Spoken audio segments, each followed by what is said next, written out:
Hey, Ox could sing. Have you ever heard that story? Oh yeah. Oh, he could blast it out, but he would do it like very performative. It was like he was an opera singer, and he'd do the hands, which doesn't really it gets you a lot of attention in a Waffle House at two o'clock in the morning. People look at you and say, "What the hell is that?" But stop. One reason of the Waffle House was a lot of the wrestlers' favorite place to stop. You know why? Because it was open. Right. It was open at 2 o'clock in the morning and pull in. And you're on the weekends was when you had to watch your step in there because it was where the drunks accumulated.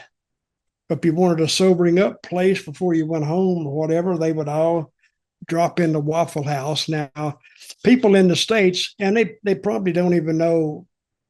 I doubt if Waffle House has that many fans anymore, but it used to have a ton of fans.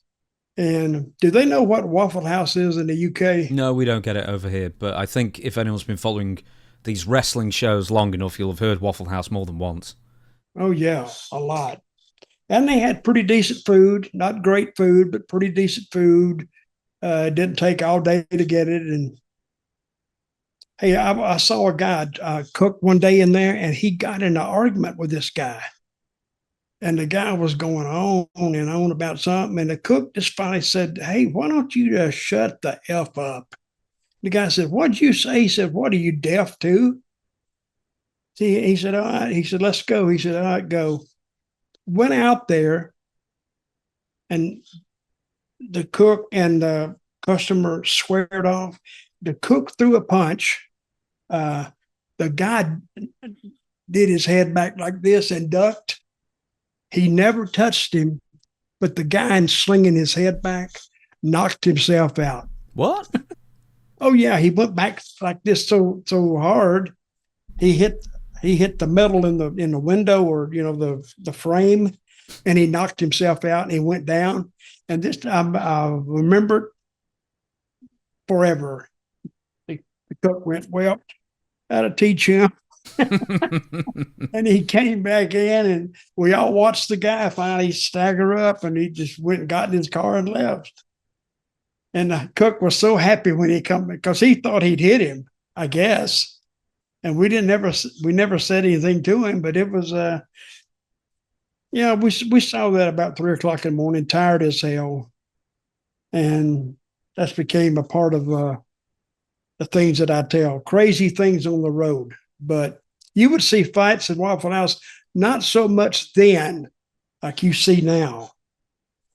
But I guess 5 decades would change the way people act. But it was some crazy goings on at the Waffle House. What was your order? What was your go-to order for Waffle House?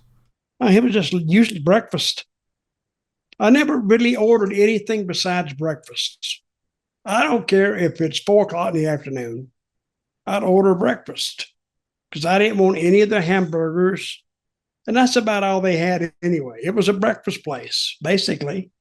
And I'd order breakfast and coffee and 2 eggs over easy and with some toast, and that's it. I used to eat breakfast about 3 times, 3 times a day at Waffle House, but it was good.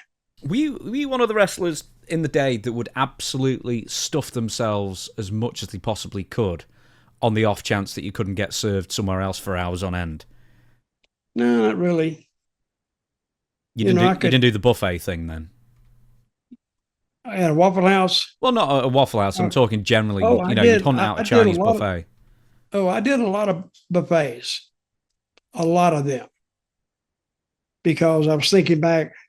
Funny you brought that up. I was thinking, I would eat till I couldn't eat anymore. I mean, I love all you could eat, and it's exactly what it meant. All you could eat, and the people hated to see the wrestlers come in there anyway. It was embarrassing.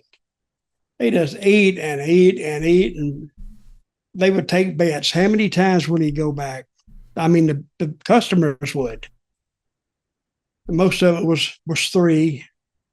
I would go back about three times myself. But you would see the skinniest guy in there, and he'd go, I don't know. People were amazed at what a lot of skinny guys could get down. Because they could knock it out.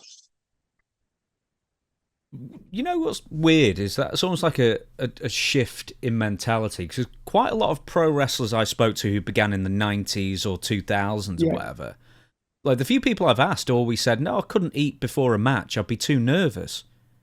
Whereas guys back in the territory days would eat as much as they humanly could and then wrestle and then eat again. So do you, I mean, would you leave at a certain amount of time before wrestling? Oh, we had no rules. Oh, we didn't eat right before we went to get in the ring. We didn't do that. But say a couple hours before the match, oh yeah, we'd knock it down. And it was good. And I never really saw anybody, because they've eaten too much, throw up, except one time, Tommy Rich and Buzz Sawyer. Mm-hmm. And I forgot where the match was. I think it was in Chattanooga, Tennessee. And I just heard about the match, but Tommy threw up first. Then they went a few minutes. Then Buzz threw up. You know, we used to say, how long are they going to go? And they say, well, one throw up or two. And that's how we would determine how long they would go. But they would just beat the living crap out of each other. And that was one angle that really, I think the people thought they were shooting on each other, because they really beat the living crap out of each other. And you throw in 2 throw-up episodes, that's a pretty good match. Watch your step. One more thing as well, Dutch, before we do the intro, I guess. Oh, we haven't done the intro yet? We haven't done the intro. It doesn't matter. Right, I've got to ask you this, because obviously it'll be roughly the same, but was there any one Waffle House that did food better than the rest of them that you remember? Oh, it was all the same. It was all, they had they were in, I guess when you go through training, you do it like this, you do it like this, you do it like this. And then if the customer is still alive, by the time he pays his bill, thank him and get him out of there. Wow. So you couldn't get about, I don't know how many people you could get into a Waffle House. Let's see, 1, 2. They had about maybe 6 booths and 5 or 6 places at the counter. It'd be what? Packed would be about 30 people. That's most you could get in there.